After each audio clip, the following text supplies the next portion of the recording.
সন্ধ্যার সময় ঝাল কিছু খেতে ইচ্ছে করলে তখন দারুণ এই রেসিপিটি বানিয়ে নিন। মাত্র 2টি আলু দিয়ে এত মজার একটি রেসিপি বানিয়ে খাওয়া যায়, সেটা কিন্তু না বানালে কখনোই বুঝতে পারবেন না।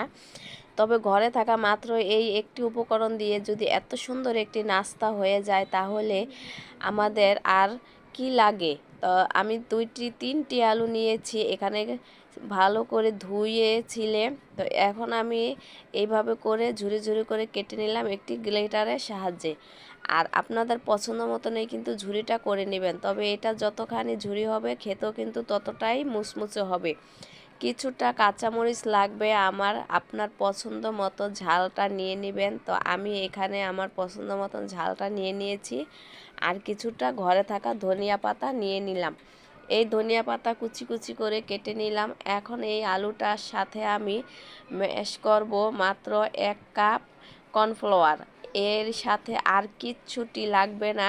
সামান্য পরিমাণের হলুদের গুঁড়া দিয়ে দিলাম একটু পাঁচফোড়নের গুঁড়া, একটু ফ্লেভারের জন্য। এই তো আমার ম্যাশ করা হয়ে গেছে, এখানে কিন্তু আর কিছু অ্যাড করা লাগবে না।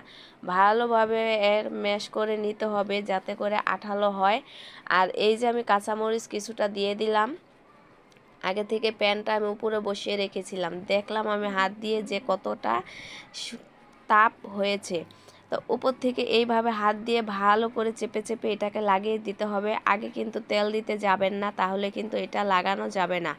তো এই তো আমি চেপে চেপে লাগিয়ে কিন্তু সামান্য পরিমাণে তেল সাইড দিয়ে দিয়েছি। দিয়ে দিলাম কিছুটা ধনিয়া পাতা, কাঁচামরিচের কুচি।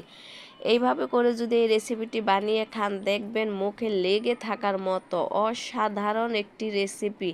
কালারটা কি সুন্দর হয়েছে মাশাল্লাহ।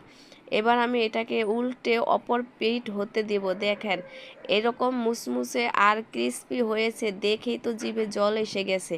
তো এটাকে উল্টে আমি আবার অপর পাশে দিয়ে দিলাম কিছুটা ধনিয়া পাতা, কাঁচামরিচ কুচি। এইভাবে আমি এপাশ ওপাশ করে সুন্দরভাবে ভেজে নিলাম সামান্য একটু তেলে। দেখতে পারছেন মাত্র একটি উপকরণ দিয়ে এত সুন্দর সন্ধ্যার একটি নাস্তা। আপনার পছন্দ মতো সুন্দর করে কেটে নেবেন। ভালো লাগলে লাইক কমেন্ট শেয়ার করবেন।